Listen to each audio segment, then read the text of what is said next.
자, 그러면 교재 7페이지 보겠습니다. 뭐 요약집으로 하니까 지금 여러분들이 보시기는 편하죠. 그래서 뭐 수업이 요약집으로 진행되기 때문에 한눈에 보는 건 되게 편하실 거예요. 그래서 이제 내 것으로 만드시고 이제 익숙해지시기 바랍니다. 이 요약집은 뭐 자랑 같지만 이거는 공력이 많이 실렸다고 그랬는데 이거는 사실 뭐 명품 요약집입니다. 그러니까 칭찬을 굉장히 많이 받아왔던 요약집이에요. 그러니까 꾸준히 이제 반복해서 숙지를 하시고요. 하나하나 작구 하나에도 신경 써가면서 중요 포인트들을 꼭 체크해놨다가 다시 한번 꼭 보시기 바랍니다. 그렇게 하셔야 돼요. 내 것으로 만들어야 됩니다. 자, 그럼 이제 7페이지 기타 용어의정으로 왔는데 이거는 이제 쭉쭉쭉 암기하시면 됩니다. 자, 그러면 공인인사 용어의정이 나왔는데 그거보다 개업공사 용어의정을 먼저 보겠습니다. 그 4번. 자, 그럼 개업공사라 함은 이 법에 의하여 중개사무소에 개설 등록을 한 자를 말한다. 개설 등록에 밑줄 그어져 있죠. 그러면 개업공사는요, 개설 등록만 딱 기억하자는 뜻이에요. 그래서 개공의 용어의 정의는 이 법에 따른 개설 등록을 한 자를 말한다. 개설 등록만 기억하시 바랍니다. 다른 말이 더 나가면 안 돼요. 여기서 끝나야 돼요. 그러니까 등록은 영업허가를 받는 거거든요. 그래서 이제 다음 주에 공부하겠죠. 그럼 개공사의 종별이에요. 이 종류라고 그러는데 이걸 종별이라고 부릅니다. 개공은. 그래서 개공의 종별은 세 가지가 있죠. 앞으로 개업공사를 제가 개공이라 계속 부르고 있죠. 그럼 법인인 개업공사가 있죠. 법인으로서 개설등록 한 자가 있고 공인인사인 개업공사가 있어요. 공인인사로서 개설등록을 한 자. 그러니까 여러분들이 자격을 취득한 다음에 개설등록을 했다. 그럼 여러분들이 다름 아닌 공인인사인 개업공사고 제가 중개인이라고 부르는 분이 있어요. 통상적으로 여러분들은 지금 부칙규정에 의한 개업공사 이렇게 지금 생각하고 있는데 이 중개인이란 용어 자체는 국법시대에 쓰던 용어입니다. 지금 현재 우리 공사법에는 중개인이 법제 7638호 부칙 제6조 제2항의 개업공인사 이렇게 돼 있어요. 그러니까 이게 길기 때문에 저는 중개인이란 표현을 쓰고 있고 그냥 부칙규정에 의한 개공이라고 이해하시면 돼요. 그러니까 중개인은 예전 소개영업법 시절에 중개업법 초창기에 신고나 허가받고 중개업 진입했던 분들이에요. 그래서 그분들의 기득권을 지금도 유지시켜주고 있습니다. 그러니까 자격증이 이때는 자격증 제도가 없었는데 이분들의 기득권을 지금도 유지를 시켜주는 옛날의 중개사무소 여신분들이다. 그렇게 이해하시면 돼요. 그래서 이분들이 지금 현재 신고나 허가받고 되신 분들인데 모두 지금 현재 등록증으로 바꿔줬어요. 그래서 등록 간주된 분들이에요. 그렇게 이해하시면 돼요. 그래서 이분들의 기득권을 지금도 유지시켜주고 있다. 그러면 이 법인인 개업공사는 다시 두 가지로 나눠져요. 순수 중개법인이 있고요. 또 하나가 특수법인이 있거든요. 그럼 특수법인도 우리가 강학상 쓰는 편인데 현재 이 특수법인은 우리 공사법 어떻게 돼 있냐면 다른 법률에 따라 중개업을 할 수 있는 법인 이렇게 돼 있어요. 그러니까 다른 법에서 중개업이 허용된 법인이에요. 대표적인 특수법인은 지역농협이 있습니다. 그래서 이 자세한 내용은 이제 우리가 등록 파트를 공부할 때 더 언급을 할 겁니다. 그러니까 이 두 가지가 있다는 것만 이해하시고 그럼 이 두 분 공인인사인 개공과 중개인은 법인과 대비했을 때 개인이죠. 그러니까 이들을 개인인 개업공사라고도 부르거든요. 근데 시험에서는 개인인 개공이란 표현보다는 법인이 아닌 개업공사란 표현을 더 많이 써요. 그래서 일단 이 둘은 개인인 개공이다. 그럼 이 두 분에 대한 차이는 우리가 이제 다 알고는 있는데 뭐 들으신 분도 계시고 안 들으신 분도 계시지만 이 둘의 차이는요, 자격증이 있고 없고는 따질 필요도 없는 차이예요. 이 두 분에서 딱 우리 법이 정확하게 차이를 두 가지를 두고 있고 나머지는 자격증에서 유래되는 차이거든요. 그러면 공인인사인 개업공사는 업무지역이 전국이에요. 중개인은 자신의 사무소 소재지 시도가 업무지역이에요. 시도가. 업무지역 차이가 있고요. 또 하나가 경매 업무를 공인인사인 개공이나 법인은 할 수 있어요. 하지만 여기 중개인은 경매 업무를 못해요. 그래서 경공매 업무가 허용이 안 돼 있죠. 이게 정확한 차이고 나머지 차이는 자격증에서 유래되는 차이예요. 그래서 자세한 내용은 한 세 번째 주 정도에 공부할 겁니다. 그 정도 이해하시고 그래서 개공은 반드시 꼭 기억할 게 개설 등록만 기억한다. 그럼 예를 들어서 이렇게 낸 거예요. 개업공사라 함은 이 법에 의하여 중개사무소에 개설 등록을 한 공인중개사를 말한다라고 했잖아요. 그럼 이 집은 틀렸죠. 그러니까 개공의 종별이 세 가지가 있지 않습니까? 이렇게 법인인 개업공사가 있고 공인인사인 개업공사가 있고 중개인이 계시는데 개설 등록을 한 공인중개사를 말한다면 공인인사인 개공만 맞고 정의한 거예요. 그러니까 이 정의는 틀린 거죠. 법인과 중개인을 포함 못 시켰으니까. 이해되세요? 그러니까 정확하게 이렇게 이해를 해두시고요. 자, 그래서 개공의 용어의정이 개설 등록을 한 자다. 그렇게만 이해하시고. 자, 그럼 이제 다시 위로 올라갑니다. 공인인증사 용어의정이에요. 공인인증사라 하면 지금 3번입니다. 이 법에 의하여 공인인증사 자격을 취득한 자를 말한다. 그러면 자격 취득의 동그라미죠. 그러니까 자격 취득만 기억하자. 그럼 공인인증사라 하면 자격을 취득한 자입니다. 여기서 끝나야 돼요. 더 이상 나가면 안 되죠. 그럼 우리 법에 따른 자격 취득자니까 외국에서 공인인증사 자격을 취득한 자는 공인인증사가 아니죠. 기본적으로 이해되시고. 그러면 이 공인인증사 종류는 세 가지가 있어요. 일반 공인인증사가 있죠. 그래서 자격을 취득한 다음에 중개업에 종사하고 있지 아니한 공인인증사. 이자가 서랍 속 장롱 속의 공인인증사죠. 그렇게 이해하시면 되고, 혹자는 거실벽의 공인인증사라고 그랬어요. 그 다음에 개업공사인 공인인증사가 있죠. 이자는 개설 등록을 한 공인인증사예요. 그럼 우리가 방금 전에 개공의 종별에 공인중개사인 개공이 있었죠. 그럼 공인중개사인 개업공인인증사와 개업공사인 공인인증사는 같은 말이다, 틀린 말이다? 같은 말이다. 뒤치나 매치나. 여러분들이 자격을 취득한 다음에 개설 등록을 하면 여러분들이 다름 아닌 공인인증사인 개업공사고, 공인인증사 입장에서 보면 개공인 공인인증사죠. 그죠? 같은 말이에요. 그 다음 이제 소속공사가 있어요. 이자는 고용된 공인인증사를 말합니다. 그래서 일단은 공인인증사 용어의 정의는 자격을 취득한 자다. 요거만 딱 기억합니다. 그럼 주의할 점이 그거 아니겠습니까? 공인중개사라 함은 이 법에 의하여 공인인증사 자격을 취득하고 중개업을 영위하는 자를 말한다. 라고 하면 틀렸다는 얘기죠. 그죠? 그래서 공인인증사 종류가 세 가지가 있지 않습니까? 일반 공인인증사가 있고, 다음에 개업공사인 공인인증사가 있고, 소속공사가 있는데, 중개업을 지금 현재 수행하고 있는 자는 결국은 개공인 공인인증사와 소속공사가 있죠. 일반을 포함시켰어요. 그러니까 틀린 겁니다. 이해하셨어요? 그래서 정확하게 자격 취득해서 끝나야 된다. 그걸 명심하시고요. 자, 그러면 이제 소속공사 용어의 정의는 그 밑에 별도로 있습니다. 자, 그럼 소속공사 용어의 정의 읽어드립니다. 5번이에요, 지금. 소속공사라 함은 개업공인인증사에 소속된, 여기서 끊으십니다. 끊고. 공인인증사, 개업공사인 법인의 사원 또는 임원으로서 공인인증사인자를 포함한다. 로서, 여기서 끊고. 중개 업무를 수행하거나, 여기서 끊으시고. 개업공사의 중개 업무를 보조하는 자를 말한다. 자, 그러면 우리 소속공사 용어의 정의 소공이라고 부르겠습니다. 소공. 그럼 개업공사에 소속됐대요. 고용이 된 거죠. 공인인증사로서. 공인인증사예요. 다음에 중개 업무를 수행을 하거나 개업공사의 중개 업무를 보조하는 자를 말한다. 이렇게 네 가닥으로 나눴습니다.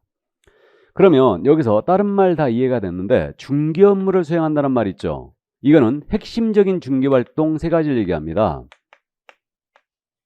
그러면 이거 중개의 기본 그림이 이거였지 않습니까? 이 토지를 갑이 갖고 있는데 을과 거래하셔요. 이 거래를 A가 소개하는데, 자, 이자의 업무 활동을 따져보면 의뢰 받았어요. 토지 팔아달라고. 그럼 토지에 대한 조사 확인 들어가고요.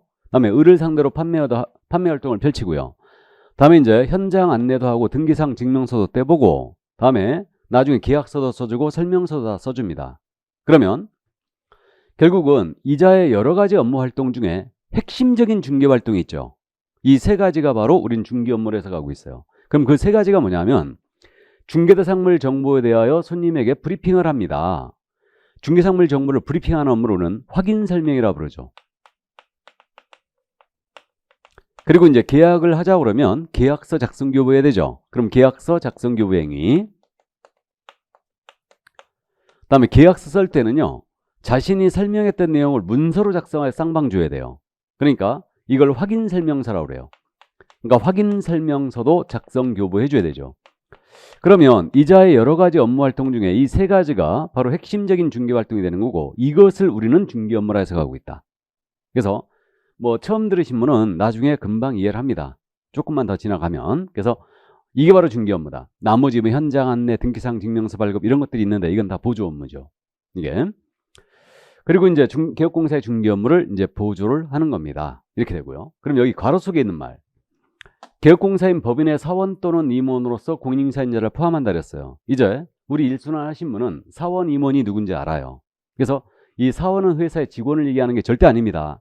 법에서 사원이란 표현은 이 회사의 투자자를 얘기한다. 투자자. 그래서 다음 주에 이제 정확하게 더 공부를 하겠지만 이 사원이란 자는 합자나 한명 회사에 무한책임 사원이란 분이 있어요. 무한책임 사원은 회사 채무에 대하여 끝까지 책임을 지는 투자자를 얘기합니다. 이들을 얘기한다. 이들은 임원, 그러니까 주식회사나 유한회사의 이사와 동격인 자예요. 그렇기 때문에 이들을 얘기한다. 합자나 한명회사의 무한책임 사원이에요. 그래서 이들 중에 자격증이 있는 자가 3분의 1 이상은 있어야 되거든요. 다음 주에 공부하는데 그러면 사원 또는 임원 중에 공인인계사인 자, 자격증이 있는 자는 소공이란 얘기예요. 그 얘기입니다. 괄호 속에 있는 말이 이 얘기예요. 그래서 그 소속공사는 개업공사에 소속된 공인인계사로서 중개업무 수행하거나 개공의 중개업무를 보조하는 자를 말한다 이랬는데 이때 임원 사원 중에서 공인인계사인 자가 포함된다 이랬습니다. 그래서 이 소공의 종류는 다시 두 가지로 나눠지는 거죠. 그야말로 순수 직원인 소공이 있고 또 하나는 임원 사원인 소공이 있다는 얘기죠. 임원 사원 중에 자격증인 자는 소공이에요. 그죠? 이렇게 됩니다. 일반적으로 소공 그러면 직원인 자를 얘기합니다. 시험에서 임원 사원에 대한 묻고자 할 때는 확실히 임원 사원으로 표현을 해요. 그러니까 뭐 큰 걱정 없는데 다만 소공의 범위에 임원 사원인 자 중에 공인인계사인 자가 포함됐다는 걸 꼭 기억해야 됩니다. 최근에 지금 응용된 지문을 많이 낸다고 그랬는데 이거를 무지하게 잘 물어봐요. 그러니까 임원 사원 중에 자격증 있는 자는 소공이라는 거. 그러니까 예를 들어서 이겁니다. 법인의 중개법인의 임원으로서 공인중개사인 자는 소속공사이다. 맞았죠? 임원으로서 공인중개사인 자는 소공이에요. 꼭 기억해야 됩니다. 그래서 이제 이렇게 기억하고 그럼 소공사 용어의 정의는 이렇게 기억하세요. 말 그대로 기억한다. 다시 소공사의 용어의 정의는 말 그대로 기억한다. 소속된 공인중개사로서 중개업무 수행하나 보조하는 자 이렇게 기억합니다. 소속된 공인인계사로서 중개업무 수행하나 보조하는 자. 여기에 임원 사원인 자 중에 자격증인 자는 포함된다. 감 잡았죠? 이렇게 기억해 두시고 그럼 사무소에 자격증이 없는 분도 근무하고 있죠? 그분이 바로 중개보조원이에요. 그래서 6번에 있습니다. 지금 7페이지 맨 밑에 6번 읽어드리면 공인인계사가 아닌 자로서 여기서 끊으시고 개공사에 소속되어 여기서 끊으시고 중개사물에 대한 현장 안내 및 일반 사업 등 개업공사의 중개업무 관련된 단순한 업무를 보조한 자를 말한다. 단순한 업무 보조 밑줄 그어져 있죠? 자, 그래서 중개보조는 꼭 명심할 게 공인중개사가 아닌 자로 출발하는 걸 꼭 기억합니다. 그러나 개업공사에 고용된 거죠. 다음에 현장 안내 일반 사무 등 단순 업무를 보조하는 자다. 그 말이 꼭 나와야 돼요. 단순 업무 보조가. 그래서 이게 중개보조원입니다. 그럼 용어의 정의를 봤을 때 우리 중개보조원은 지금 중개 업무를 수행할 수 없다는 결론이 나오죠. 즉 중개 업무라는 게 이거였습니다. 그러니까 이 업무를 수행할 수 없다는 결론이 나와요. 그죠? 근데 우리가 사무소 갔을 때 보조원이라는 지킨 명함을 쓴다고요, 안 쓴다고요? 안 쓴다고 그랬죠. 어감이 별로 안 좋기 때문에 보통 뭐라고 씁니까? 실장이라고 표현하고 있죠. 물론 소공인 실장님도 있습니다. 근데 대부분의 실장님은 이제 보조원 실장님이 많죠. 이렇게 되는데 그럼 보조원인 실장님은 이론적으로 이거 확인 설명 계약서 못 쓴다는 얘기죠. 근데 실무적으로는 컴퓨터로 일을 하기 때문에 보조원 실장님이 다 쓰고 있죠. 그러니까 우리 나중에 꼭 계약을 할 때는 우리 개공께서 직접 브리핑하고 다시 계약서 브리핑하고 그렇게 직접 잡필하시게 됩니다. 그래야 됩니다. 그렇지 않으면 보조원이 끝까지 개공의 도장까지 막 찍고 그런다. 그럼 이건 대여로 처벌합니다. 그러니까 이론적으로 보조원에 해당하는 실장님은 확인설명 계약서 쓸 수 없습니다. 확인설명서도 쓸 수 없습니다. 이론적으로는. 일단 그 정도. 그래서 업무의 한계화는 문제인데 그 정도만 이해를 해둡니다. 자, 그래서 중개보조원의 용어의 정의는 공인중개사가 아닌 자로서 소속되어 이렇게 출발하는 걸 꼭 기억하고 단순한 보조가 꼭 나와야 된다. 감 잡았죠? 이거고. 그러면 소공과 중개보조원은 개공이 고용한 분들이죠. 그러니까 이 두 분을 통칭하여 우리는 뭐라 부르냐면 고용이라 불러. 고용인. 이 두 분을 통칭하여 고용인이라 부른다. 그러니까 고용인에 대한 자세한 내용은 세 번째 주에 공부할 거예요. 세 번째 주에. 자, 그러면 여기까지. 그래서 용어의 정의를 다 봤습니다. 자, 그러면 이제 그 지금 요약집에는 문제가 없지 않습니까? 그러니까 문제가 없기 때문에 그 매주 지금 유인물이 나오고 있죠. 그러니까 여러분들이 수업을 듣기 전에 유인물을 꼭 출력을 해갖고 갖고 계시기 바랍니다. 왜 그러냐면 수업 시간에 유인물을 제가 문제를 일단 풀 거거든요. 그래서 그 공부를 하면서 그 진도별로 이제 나가는 부분 문제를 하나씩 확인해 보고 넘어갈 거예요. 그래서 이제 그렇게 하자고요. 그래서 지금 유인물 출력이 안 되신 분은 그냥 듣고서 이제 한번 나중에 이제 뽑아서 풀어오시기 바랍니다. 그래서 수업 시간 전에 꼭 유인물을 출력해서 갖고 계시기 바랍니다. 자, 그럼 문제를 한번 볼까요? 그러니까 여러분들이 지금 유인물을 받으시는데 유인물은 수업 전에 꼭 출력을 해서 갖고 계시기 바랍니다. 그래서 지금 우리 요약집에 문제가 없지 않습니까? 그러니까 이제 유인물로 대신해서 문제를 한번 확인해 보고 가자고요. 일단 문제 적응력을 조금씩 키워야 되니까 뭐 문제를 개별적으로 이제 풀어오신 분도 계시겠지만 이제 수업 진도에 따라서 유인물로 이제 문제를 연습을 좀 하겠습니다. 그럼 그 유인물 문제가 지금 1번 문제예요. 그래서 공인중개사 법령 지금 유인물 출력을 안 해놓으신 분은 일단 그 수업을 그냥 들으시고요. 나중에 한번 풀어보시기 바랍니다. 근데 제 수업 시간에는 유인물 꼭 출력해서 갖고 계시기 바랍니다.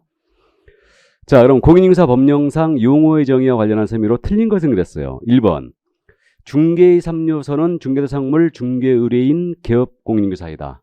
맞습니까? 예, 5. 그래서 요 3요소 뭐 이런 건 잘 안 물어보지만 일단은 이해를 해두시고 2번 개업공사의 중개행위는 거래 당사 간의 계약 성립에 조력하는 사실행위이다. 역시 잘 안 물어보는 지문이지만 중개는 사실행위 맞죠? 예, 그래서 2번도 맞습니다. 그럼 3번 부동산 컨설팅에 부수하여 중개를 업으로 한 경우 중개업에 해당한다.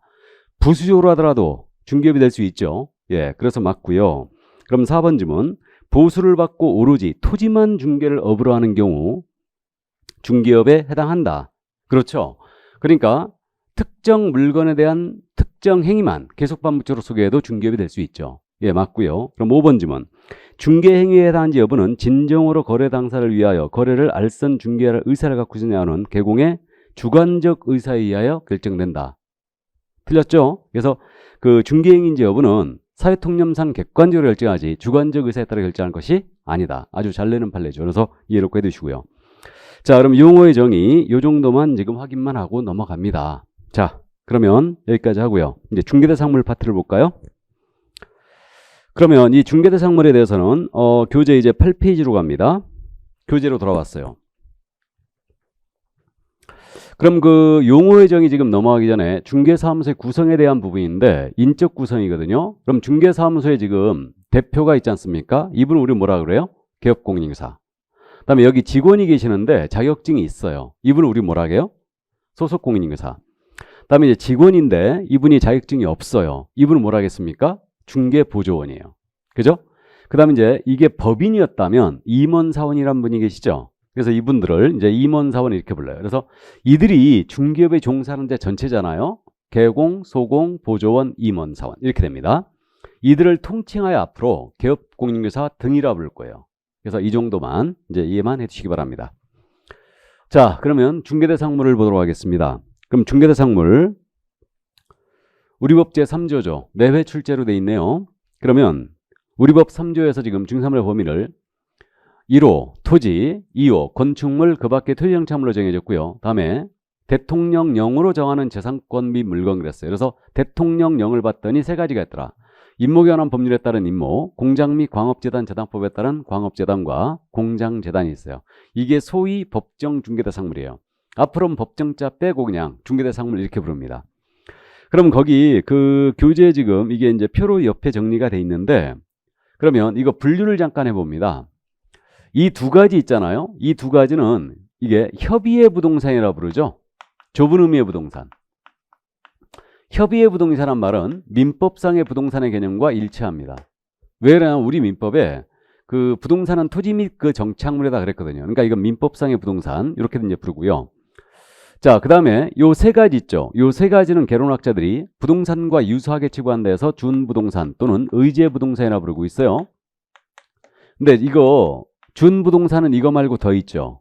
등기 등록되는 자산 중에 자동차, 항공기, 선박, 건설기기가 있는데 이것도 이제 모두 준부동산 맞잖아요. 근데 이거는 세 가지만 들어와 있고 이것은 중개사물이 아닙니다.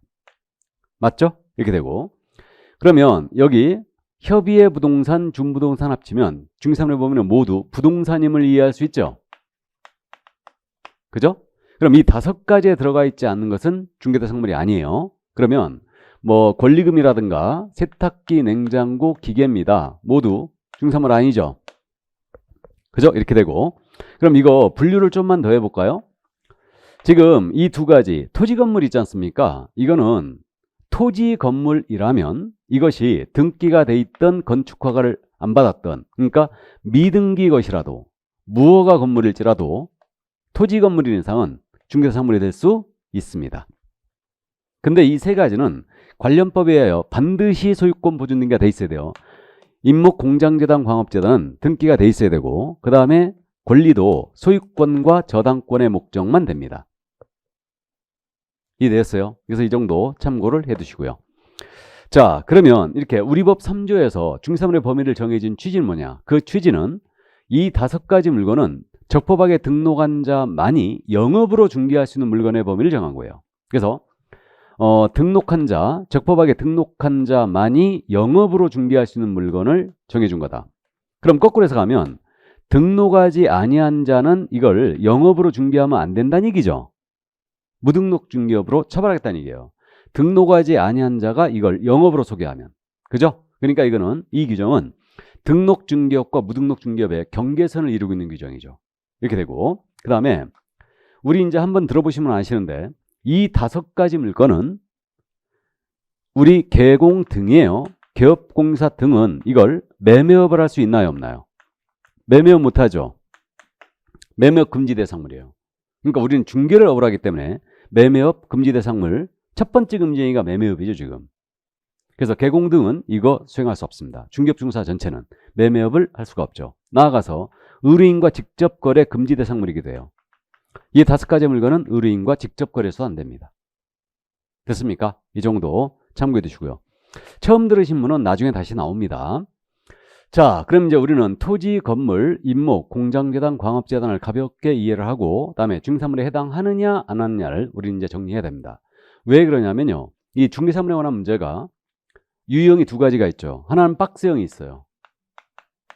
그러니까 해당하느냐 안 하느냐 이거를 우리가 지금 현재 이해하고 있어야 되고 그 다음에 풀어쓰는 문제 유형이 있죠.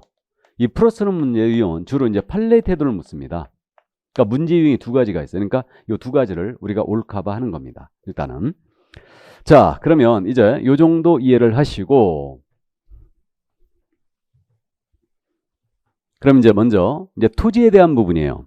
그럼 토지는 사실 뭐 크게 우리가 어려운 점이 없죠. 그래서 이게 이제 토지인데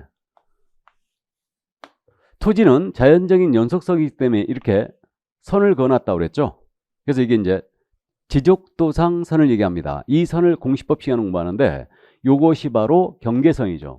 그럼 경계로 둘러싸인 부분을 필 또는 필지라고 부르고 있어요. 그래서 이 필이 토지의 등록 단위가 되는 거 아니겠습니까? 그래서 필마다 면적 하나, 지번도 하나, 다음에 지목도 하나 결정되죠. 다음에 민법에 따르면 필마다 소유권이 있어요. 그러니까 소유권은 정당한 이익이 있는 범위 내에서 상하에 미치고 있기 때문에 전체 한 필지에 미치고 있습니다. 그러면 토지 소유권은 한 필지 전체를 대상으로 하기 때문에 한 필지의 일부는 분필을 하지 않고는 팔아치울 수가 없어요. 소유권이 전체에 미치고 있으니까. 하지만 분필을 하지 않고도 이거 세를 놓을 수 있죠? 그러면 한 필지 일부 중개상 무리당이다. 중개대상 무리다. 이 결론이에요. 하지만 한 필지 일부에 대해서는 소유권과 저당권의 목적이 되지 못합니다. 근데 용익권의 목적은 되죠. 지상권, 지역권, 전세권, 임차권. 그죠? 그래서 이제 여기까지. 그 정도만 이해하시면 될 것 같고요. 그래서 이제 그 동그라미 1번에 써 있죠? 이게. 자, 그 다음에 이제 요 건물입니다. 그럼 건물은 토지와 달리 이게 동을 단위로 하고 있죠. 근데 건물은 토지와 달리 한 동의 일부이면서도 소유권 인정하고 있죠. 이 소유권, 이런 경우가 바로 이제 집합건물이죠. 아파트와 같은 집합건물. 그럼 세대별로 소유권 다 있죠. 그 소유권의 이름을 뭐라 한다고요? 구분 소유권 이렇게 부릅니다. 그러면 건물 한 동의 일부도 중개사물이 될 수 있다. 소유권의 목적까지 될 수 있죠. 이게. 그러면 마찬가지로 이게 방이 4칸이 있습니다. 부부가 쓰고 아들 쓰고 딸 씁니다. 방 한 칸 비었어요. 이거 팔아칠 수 없죠. 그럼 이제 똑같은 원리가 적용됩니다. 토지와 같이. 근데 이거 방 한 칸 팔아칠 수는 없지만 역시 세를 놓을 수는 있죠. 그럼 방 한 칸도 경우에 따라서는 중개사물이 될 수 있다요. 그죠? 이렇게 됩니다. 누구한테 세나 된다고 그랬어요, 이거? 이쁜 아가씨한테. 자, 이렇게 되고요. 그러면 건물 한 동의 일부도 중개사물이 될 수 있다. 명백합니다. 그럼 건물은 이게 반드시 등기된 것이어야 되느냐, 무허 건물은 안 되느냐, 이런 문제가 있는데, 지금 건물이라면 미등기 것이라도 무허 건물일지라도 중개사물이 된다고 그랬죠. 예, 그래서 되는이 분명히 맞습니다. 건물인 이상은. 그죠? 되는 거예요. 그러면 미등기 건물, 무허 건물도 중개사물이 될 수 있다. 이렇게 됩니다. 다만 이제 실무적으로 이걸 중개할 때는 사고에 대비해서 권리 분석을 철저히 해줘야 되겠죠. 그래서 뭐 토지, 건물 문제가 없습니다. 그럼 지금 우리가 건물 그러는데 특히 이제 건축주인 건물이 언제 건물이 되느냐 문제가 있죠. 그러니까 건물에 대한 개념인데 우리 판례에 따르면 건물은 지붕이 있고 기둥이 있고 벽도 있어야 된대요. 그리고 건물은 정착물의 대표주자예요. 토지 정착물 대표주자입니다. 그러니까 정착물은 토지에 딱 달라붙어서 과도한 비용을 들이지 않고는 쉽게 해체할 수 없는 걸 얘기하죠. 그래서 건물은 지붕도 있고 기둥도 있고 벽도 있어야 되고 정착물이 된다. 이게 이제 판례가 취하는 건물의 개념이에요. 이게. 그래서 이 얘기를 세차장 구조물 사건에서 했던 거죠. 그래서 이제 여러분들은 그 판례가 지금 9페이지에 지금 세차장 구조물이 있죠. 6번 판례가 있어요. 그래서 이제 들으시고 이제 판례는 다시 정리를 쭉 해드리겠습니다. 이게. 그러면 이제 세차장 구조물 사건, 셀프 세차장 생각하면 된다고 그랬는데 이게 이제 토지인데 여기 벽이 대충 서 있고요. 그 다음에 이제 지붕을 천막이나 유리로 덮었고 차가 들어가서 세차를 합니다. 이 세차장 구조물이 건축물 대장이 작성이 돼 있었다는 얘기죠. 이것의 거래를 개공이 소개했어요. 소개하고 보수를 받았는데 건물에 대한 중개보수 한도를 초과해 받은 거예요. 그래가지고 이게 보수 초과냐의 문제가 생겼죠. 그래서 이게 이 소송이 지금 대법원까지 갔었는데 이 소송을 담당한 변호사가 엄청 소송을 잘했다고 저는 판단했다고 그랬죠. 그러니까 이게 건축물 대장이 작성이 돼 있으니까 당연히 중개사물로 볼 여지가 있는데 이걸 담당한 변호사는 그 점을 지적했어요. 이게 진짜 중개사물 맞느냐. 그러니까 이게 중개대상물이 맞다고 한다면 이거는 중개를 한 거니까 보수 초과에 걸리는 거고 이게 중개사물이 아니라고 해버리면 이는 중개한 게 아니죠. 그러니까 보수 초과에 걸릴 일이 없다는 얘기죠. 이 점에 대해 대법원은 뭐라고 판단했냐면 이거는 중개사물로 볼 수 없다고 했어요. 이게. 그러니까 건물이라는 것은 지붕, 기둥, 벽이 있어야 된다. 근데 이 세차장 구조물은 주벽이라고 할 만한 게 일단 없다. 나아가 볼트만 몇 개 풀어버리면 쉽게 해체되라 이거예요. 그러니까 토지의 정착물로도 볼 수 없다고 그랬어요. 그래서 결국은 이거는 중개사물이 아니다. 이렇게 판단했던 거예요. 그래가지고 결국은 이거는 무죄, 보수초과로 볼 수 없다고 한 사건이었어요. 그래서 이제 여기서 우리가 한 가지 결론을 따져볼 수 있는 게 이게 건축물 대장이 작성이 돼 있다는 얘기는 건축법으로 봤을 때는 건물이라는 얘기죠. 그래서 여러분들이 이제 공법 시간에 건축법 공부하면서 건물은 지붕, 그 다음에 기둥 또는 벽이 있으면 이제 건물로 보고 있죠. 건축법에서는. 그러니까 우리는 건축법의 개념으로 하는 게 아니에요. 민법상의 개념으로 간다는 얘기죠. 그죠? 그러니까 이 정도. 그러니까 결론, 세차장 구조물은 중개사물이 아니다. 맞습니까? 그럼 이거 중개사물이 아니니까 누구나 중개할 수 있는 거죠? 그죠? 그 정도. 자, 그래서 이제 그 정도 이해를 해 두시고요. 이제 세차장 구조물이었고요. 그럼 건물은 이렇게 이제 실체가 있어야 되는데 실체가 없음에도 건물로 보는 게 있어요. 그게 뭐냐면 바로 분양권이죠. 그럼 분양권은 우리 판례가 장래에 건축될 건물로 봤거든요. 장래에 건축될 건물. 그러니까 이거는 중개대상 물이다라고 했습니다. 자, 그런데 입주권이라는 게 있죠. 그럼 입주권은 우리 판례가 또 원칙적으로 중개사물에 해당하지 않는다라고 했죠. 물이 아니다. 이렇게 이제 해석했어요. 그래서 그러면 분양권이 뭐고 입주권이 문제를 확실히 구분해야 되거든요. 그래서 이 분양권이라는 것은 우리 판례가 분양계약이 체결된 후이거나 또는 동호수가 지정됐잖아요. 그럼 이건 분양권이래요. 그럼 들어갈 집이 정해진 거죠. 그러니까 이건 중개사물이라는 겁니다. 그런데 입주권은 당첨이 되면 입주 예정자로 선정될 수 있는 지위에 불과한 거래요. 그러니까 이건 어느 집에 들어갈지가 아직 정해지지 않은 거죠. 그러니까 이거는 중개사물이 아니라고 했습니다. 구분되시죠? 근데 이제 예외적으로 중개대상물이 되는 입주권이 나왔어요. 예외적으로. 그래서 이제 그 우리 교재 판례가 지금 이게 실려 있는데 거기 그저 3번 판례 지금 9페이지 3번 판례 중개대상물이 입주권이 나와 있죠. 그래서 이게 이 사건이 그거였죠. 중개대상물 입주권이 되는 게 이거였습니다. 이게 아파트였거든요. 분양을 했죠. 분양을 쫙 했는데 이 사건이 한 세대 사건이었어요. 한 세대. 한 세대가 그러니까 반납됐다고 가정하죠. 반납이 된 거예요. 그러니까 당첨자가 분양 계약을 안 해버린 거죠. 그래갖고 이제 반납이 되니까 이 분양하는 쪽에서 중개사무소에 쫙 깔았어요. 깔았다는 얘기가 쭉 뿌렸다는 얘기입니다. 그러니까 손님을 그럼 소개해라. 우리가 그러면 그에 대한 보수 줄게. 그러니까 이게 바로 뭐냐면 MGM이에요. 그러니까 MGM이라고 그래요. MGM. 그러니까 분양하는 쪽에서 중개업소에 손님을 붙이면 MGM을 내려줘. 그러니까 분양가액의 뭐 적게는 1%, 많게는 막 6%까지 가는 데도 있었어요. 그렇게 되는데 근데 6% MGM 주는 데는 절대 소개하면 안 됩니다. 물건이 엄청 안 좋다는 얘기죠. 그래서 어쨌든 그렇게 되는데 이게 한 세대가 반납돼갖고 이제 중개업소에 쫙 뿌렸죠. 손님을 붙여라. 그럼 우리가 MGM 줄게. 그래갖고 이제 A, B, C, D 중개업소 계속 다 이제 손님을 붙입니다. 그래갖고 결국은 추첨을 하게 됐어요. 그래갖고 이제 A 중개업소에 대한 값이 당첨이 된 겁니다. 그래갖고 이 개공이 원래 이렇게 이제 분양하는 쪽에 손님을 붙이면 MGM을 받기 때문에 손님한테 보수를 안 받거든요. 근데 이 사건에서는 A가 갑한테 보수를 받은 거예요. 또 아주 능력 있는 개공이죠. 꼭 먹고 알 먹고. 그죠? 그래가지고 결국 이게 이제 문제가 됐던 사건인데 대법원이 뭐라고 그랬냐면 이게 아직 분양계약은 체결되지 않았지만 당첨이 되는 순간 어느 집에 들어갈지가 정해진다.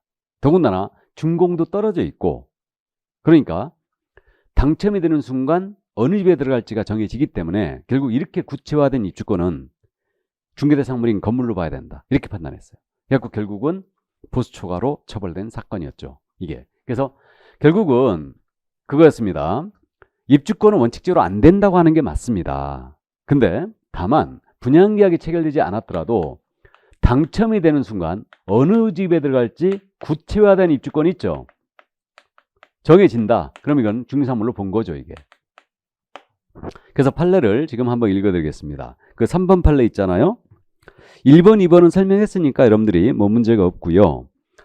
입주권 했고 이제 3번 중개사물이 입주권인데 특정 동호수에 대해 피분양자가 선정되거나 분양계약이 체결되지는 아니하였다고 하더라도 장차 예정된 동호수점이 분양 대상으로 정해진 세대들을 특정 피분양자에 대한 분양 목적물로 확정하여 주는 절차에 불과하고 피분양자가 아파트를 분양받는 것 자체는 당연히 보장되어 있는 것으로 되어 있을 뿐만 아니라 대상 아파트 전체의 건축이 완료되어 있음으로써 분양 대상이 될 세대들이 객관적으로 존재하여 분양 목적물의 현실적인 지원에 따른 가능한 상태에 이르렀다면 분양 목적물이 상당히 구체화되었다고 할 것이어서 이에 대한 거래를 중개하는 것 또한 중개사물로 정한 건축물의 중개에 해당한다.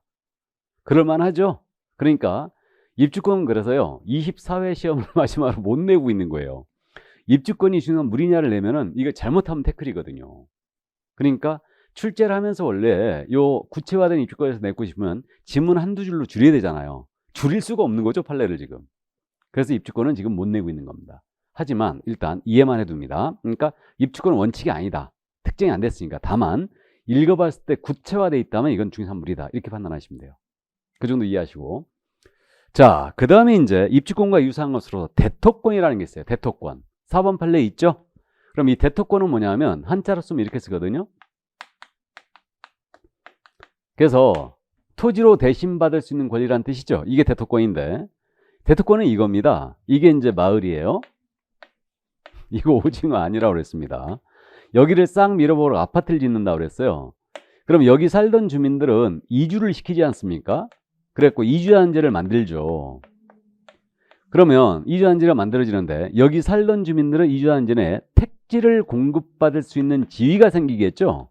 택지를 공급받을 수 있는 지위, 이것이 바로 다름 아닌 대토권이에요. 그럼 이거 깜빡 오시죠. 중산 무리인 것 같아요, 아닌 것 같아요? 아닌 것 같죠? 왜? 어느 택지를 공급받을지 특정되지 않았어요. 그러니까 입주권처럼 어느 곳을 받을지 정해지지 않았기 때문에 대토권은 중산물이 아닙니다. 엄청 잘 묻습니다. 꼭 기억해 두시고요. 자, 그래서 대토권 거기까지 밑줄 쭉쭉 꺼놨으니까 뭐 문제 없습니다. 자, 그 다음에 이제 그 5번 판례는 세차장 구조물에서 했던 얘기예요. 그래서 그 중개대상물인 건축물은 공인사업법의 입지 등의 입지를 볼 때 토지영창물로서 민법상 부동산에 해당하는 건축물에 한정된다 그랬죠. 그러니까 중개대상물인 건물은 민법상 건물의 개념과 일치하다는 얘기죠. 그래서 지붕도 있고 기둥도 있고 벽도 있고 정착물이 된다. 그거예요. 그러니까 중개대상물인 건물은 민법상 건물의 개념과 일치한다. 이 얘기입니다. 그래서 이제 이 정도 이해해 주시고. 근데 주의할 점은요. 중개대상 물의 범위는 민법상 부동산의 범위와 일치한다는 틀렸어요.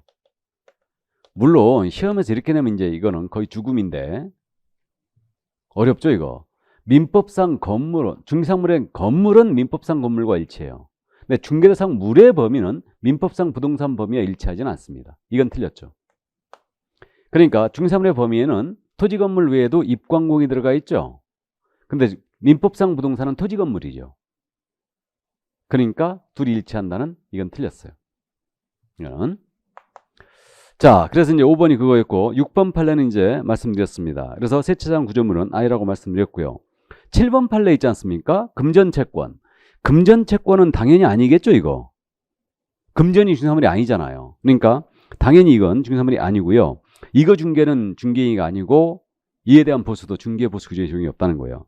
8번 판례 증축은요. 참고하시기 바랍니다. 13회 때 딱 한 번 물어봤는데 그래서 참고하시고요. 여기서 있잖아요. 권리금 잠깐 갔다 올까요? 거기 뒤에 판례 12페이지 잠깐 펴보세요. 12페이지. 거기 권리금 있죠? 자, 권리금 잠깐 읽어드립니다. 영업용 건물의 영업설, 비품 등 유형물이나 여기서 끊으세요. 끊고 거래처 신용 영업사의 노하우 여기서 끊으시고 또는 점포 위치에 따른 영업상의 이점 등 무형의 재산적 가치 여기서 끊으세요. 그러니까 왜 끊어놓냐 하면 이렇게 툭툭 끊어서 문제를 내기 때문에 그래요. 그러니까 알아보셔야 된다는 얘기입니다. 이건 중개대상물이라 할 수 없으므로 맞죠? 그러한 유무형의 재산적 가치의 양도에 대하여 이른바 권리금을 수하락 중개한 것은 그러면 중개가 아니죠. 중개행위에 해당하지 아니하고 같은 법이 규정하고 있는 중개보수의 한도형 역시 이거 적용되지 않습니다. 알아보시겠죠? 그러니까 권리금 문제 없고요. 자, 그럼 이제 다시 앞으로 갑니다. 다시 앞으로 가서 나머지 뭐 금전채권 다 설명을 했습니다. 이제 토지의 영창물을 보겠습니다. 8페이지 토지의 영창물. 그럼 이 정착물이라는 것은 토지에 딱 달라붙어서요. 과도한 비용을 들이지 않고는 쉽게 취할 수 없는 걸 얘기한다. 이게 정착물이에요. 그래서 정착물 역시 나열해 보면 이렇게 되지 않습니까? 건물이 있어요. 나무들 심어져 있고 감나무 있다고 그랬습니다. 감 주렁주렁 매달려 있고 무 심어져 있고 아스팔트 포장이 있고요. 담장도 있고 터널도 있고 다리, 교량도 있고 암석도 있다. 모두 정착물이에요. 다. 그럼 이들 중에 토지와는 분리되어 독립중개사물이 될 수 있는 게 있느냐? 이걸 찾아보는 건데 지금 건물은 분명히 토지와는 별개의 부동산이니까 중개사물임이 명백합니다. 근데 이쪽에 있는 것들 20개 집단 미분리 과실 농작물 아스팔트 포장, 담장, 터널, 교량, 다리, 그 다음에 암석이에요. 이러한 것들은 이 상태에서는 토지의 구성물에 불과하고요. 토지로부터 분리시키더라도 부동산이 안 돼요. 그러니까 중개사물이 아닌 게 명백합니다. 그죠? 다만 끊었을 때 여기까지예요. 수목의 집단 미분류가실 농작물은요, 일정한 공시방법을 갖췄잖아요. 그러면 토지와는 분리된 독립물건이 될 수 있어요. 그럼 이게 부동산으로 된다면 중개사물이 될 여지가 있다는 얘기죠. 그 공시방법이 뭐냐? 바로 명인방법이에요. 그래서 이것이 바로 명인방법을 갖춘 수목의 집단, 명인방법을 갖춘 미분류가실 농작물에 관한 문제인데, 일단 명인방법을 갖춘 수목의 집단이 있지 않습니까? 그럼 명인방법이 뭐냐? 명확한 인식방법을 얘기합니다. 뭘 인식하도록 해야 되냐면 소유자 인식방법이에요. 그러니까 토지가 있는데 나무들이 심어져 있죠. 이 토지를 내가 샀으면 이건 당연히 토지는, 이 나무들은 토지의 구성물에 불과해요. 그러니까 결국은 중개사물이 아닌데 이거는 내 거가 된 거예요 지금. 근데 여기다 제가 사가지고 새끼줄을 둘러쳐갖고 명인방법을 갖췄어요. 그러니까 명인방법, 명확한 인식방법, 이 수목의 집단의 소유자가 누군지를 이걸 갖춘 거예요. 이거 한민호 거다라고 이렇게. 그러면 결국은 이건 토지와는 분리된 독립물건이 됐어요. 그럼 이 토지를 팔더라도 명인방법 갖춘 수목의 집단은 따라가지 않아요. 독립물건이 된 거예요. 그죠? 그럼 똑같이 이게 감나무인데 토지에 감나무가 감이 주렁주렁 매달려 있어요. 내가 이걸 샀거든요. 그럼 이 감들은 당연히 내 거예요. 근데 내가 이걸 사가지고 여기다 명인만 갖춘 거예요. 이 미분류가실은 한민호 거다 이렇게. 그러면 토지와는 분리된 독립물건이 돼버립니다. 그럼 이 토지 팔더라도 명인만으로 갖추는 미분류가실은 따라가지 않아요. 독립물건이 된 거예요. 농작물은요 이겁니다. 이게 여기 이제 이 토지가 갑의 소유인데 내가 이걸 임차해가지고 농작물을 무를 심었어요. 그러면 당연히 이거는 토지의 구성물이지만 내가 임차권이란 정당한 권한에 심었잖아요. 그러니까 이건 당연히 내 거예요. 근데 우리 판례는 한 걸음 더 나갔어요. 농작물의 경우는 남의 땅에다 경작권을 따지 않고 만약에 심어가지고 이게 수확기라는 공시방법 갖췄잖아요. 그러면 이건 무조건 경작자의 것이라는 게 우리 판례죠 지금. 그럼 이 얘기는 수확기를 앞둔 농작물은 결국 토지와는 분리된 독립물건임을 인정하고 있는 거예요. 이런 사례들이 그래서 그게 있다고 그랬잖아요. 어르신들이 야사이나 하천을 개간해서 무 심고 파 심고 했는데 그게 만약에 수확기에 접어들었다. 무조건 그 어르신 거예요. 이게 불법이냐 아니냐를 떠나서요. 그거. 그죠? 그 얘기입니다. 그럼 이 세 가지는 토지와는 분리된 독립물건이 됐다는 얘기예요. 그러면 물건이라는 것은 원래 크게 나누면 동산이 있고 부동산이 있지 않습니까? 그럼 이 세 가지를 동산으로 본다면 중개사물이 아니라고 하는 게 논리적이고 부동산으로 본다면 중개사물로 보는 것이 논리적이라고 그랬어요. 그래서 우리 지금 학설의 일치를 보고 있는 건 이것뿐이라고 그랬습니다. 명인방법을 갖춘 수목에 있다는 이거는 부동산으로 보는 게 통설적 견해이고 나아가서 우리 중개사법 쪽에서는 이게 중개대상 물이라는 것에서 반대의 견해가 전혀 없다는 거죠 이게. 그래서 시험에서 이건 3번이나 물어본 적이 있다고 했어요. 해서 결론, 명인방법을 갖춘 수목에 따른 중개사물이 될 수 있다. 맞죠? 그럼 토지의 정착물 중에 대표적인 중개사물이 건물이고요.